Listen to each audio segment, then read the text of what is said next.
Bismillahirrahmanirrahim. Assalamualaikum warahmatullahi wabarakatuh. Perkenalkan, saya Putri Aulia Sidatul Karimah dari kelas 12E akan menjelaskan tentang kelemahan dan tantangan yang dihadapi Indonesia. Yang pertama ada kelemahan. Kelemahan yang dihadapi Indonesia itu ada 3. Yang pertama sumber daya manusia yang rendah, yang kedua adalah kesenjangan sosial, yang ketiga adalah korupsi. Mari kita bahas satu-satu. Yang pertama adalah sumber daya manusia yang rendah. Sumber daya manusia yang rendah di sini akan mengakibatkan angka kemiskinan yang semakin tinggi. Jadi ketika sumber daya manusianya rendah, otomatis angka kemiskinannya itu akan semakin tinggi.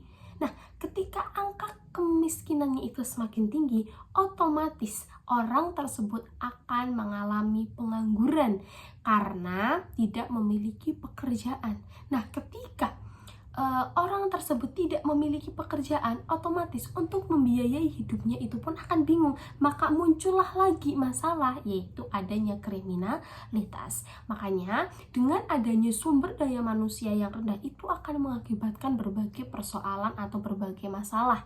Nah, apa sih sebabnya terjadi sumber daya manusia yang rendah? Yang pertama yaitu kurangnya akses pendidikan.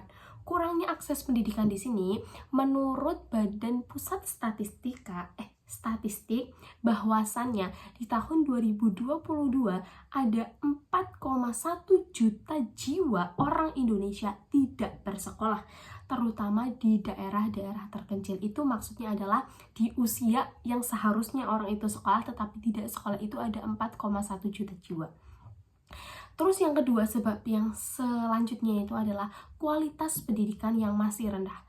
Nah, menurut data bahwasannya Indonesia itu mengikuti program yang namanya PISA, program International Student Assessment. Jadi Indonesia itu berada di peringkat 68 dari 81 negara. Itu dikategorikan bahwasannya kualitas pendidikan Indonesia itu masih rendah. Terus sebab yang ketiga yaitu adalah kesehatan. Kesehatan orang Indonesia itu pada tahun 2023 angka anak stunting itu mencapai 21,5%. Jadi anak-anak itu dari anak-anak itu ada 21,5%. Nah, angka 21,5% itu hanya turun 0,1% dari tahun sebelumnya. Jadi tahun sebelumnya itu mencapai angka 21,6%, tahun 2023-nya itu 21,5%. Jadi hanya turun 0,1%. Nah, itu juga termasuk salah satu sebab adanya sumber daya manusia yang rendah. Terus yang ketiga adalah yang keempat adalah kesadaran pendidikan. Kesadaran pendidikan di sini yang dimaksud adalah orang-orang yang berada di daerah-daerah terpencil terutama itu lebih ke langsung untuk anak-anaknya belum lulus SMA itu langsung untuk menikah. Jadi mereka itu banyaknya keluarga itu juga menyebabkan terjadinya sumber daya manusia yang rendah karena belum mencukupi target pendidikan yang seharusnya sekolah selama 12 tahun. Seperti itu. Terus kelemahan Indonesia selanjutnya yang kedua yaitu ada kesenjangan sosial.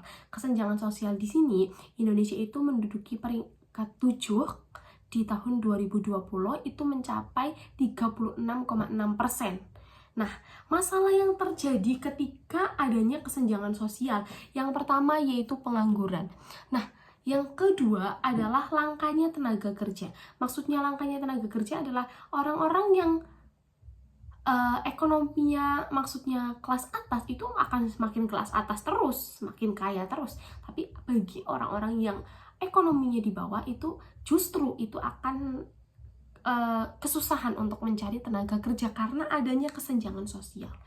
Jadi nanti akan timbul lagi masalah maraknya kasus kejahatan karena orang-orang tersebut tidak memiliki pekerjaan, bingung untuk mencari nafkah, untuk menghidupi keluarga, untuk menghidupi kehidupan, akhirnya terjadi kasus kejahatan.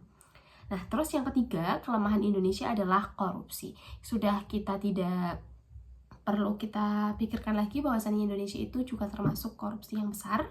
Nah, masalah yang timbul akibat korupsi yaitu adalah kerugian ekonomi. Tentu yang seharusnya dana tersebut digunakan untuk rakyat, untuk kesejahteraan rakyat, tetapi digunakan untuk korupsi, itu juga akan mengakibatkan kerugian ekonomi.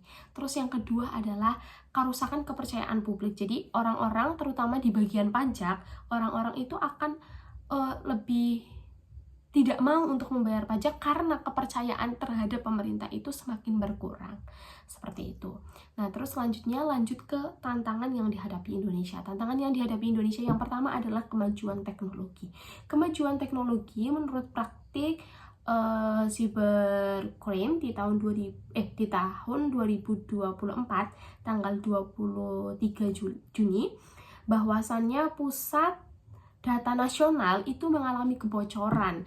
Jadi dihacker oleh seseorang. Ini salah satu masalah dari kemajuan teknologi. Jadi pusat data nasional itu mengalami dihacker oleh seseorang.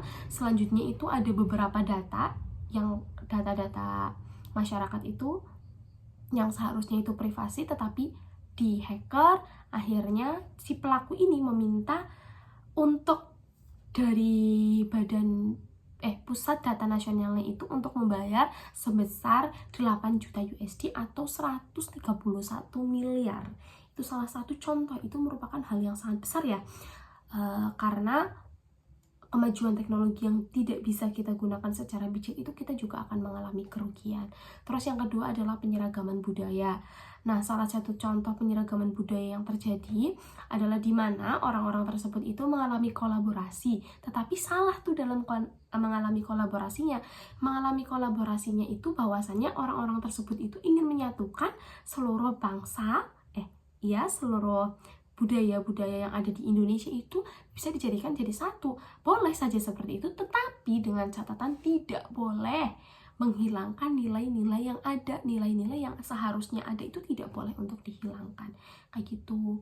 Nah, terus selanjutnya yang ketiga adalah intoleransi. Contohnya itu berada di Gresik, Jawa Timur. Di situ adalah salah satu kasus di mana ada misal namanya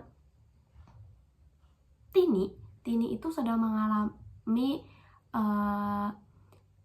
kegembiraan. Jadinya dia mengadakan sebuah tasyakuran. Tasyakurannya itu lumayan besar, mengundang sanak saudara.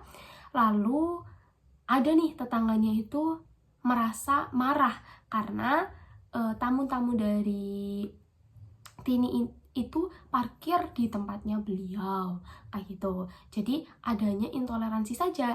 Nah, karena belum ada izin, jadi Tini itu belum izin kepada tetangganya. Jadi tetangganya pun bingung kenapa ada parkiran banyak di sini dan itu lama. Jadi adanya intoleransi dan seharusnya Tini itu yang pertama, harusnya Tini itu untuk izin terlebih dahulu kepada tetangganya. Kalau misalkan memang yang diundang itu banyak, lahan yang dia punya itu sedikit, otomatis tidak bisa untuk parkir para tamunya, itu seharusnya itu berbincang dulu kepada tetangganya dan seharusnya juga tetangganya memaklumi akan hal tersebut. Kayak gitu. Jadinya itu adalah salah satu contoh adanya intoleransi.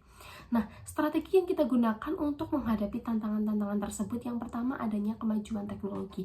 Tentu dengan kemajuan teknologi ini kita harus mengamankan keamanan akun itu untuk lebih tinggi lagi. Maksudnya adalah dalam strategi kemajuan teknologi ini agar mencegah adanya hacker dan lain sebagainya, keamanan akun kita itu untuk lebih dijaga. Terus yang kedua yaitu dengan strategi yang dimasalahkan di budaya, strategi yang kita gunakan adalah kolaborasi antar budaya tanpa menghilangkan nilai-nilai yang ada.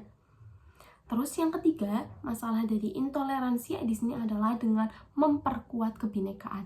Memperkuat kebinekaan di sini adalah di situ sudah terjelas kebinekaan berbeda-beda tetapi tetap satu jua. Jadi kita harus lebih memahami, lebih mendalami tentang kebinekaan. Nanti di situ kita akan memperdalam nilai kebinekaan agar tidak terjadi intoleransi. Begitu saja. Terima kasih. Billahi taufiq wal hidayah. Wassalamualaikum warahmatullahi wabarakatuh.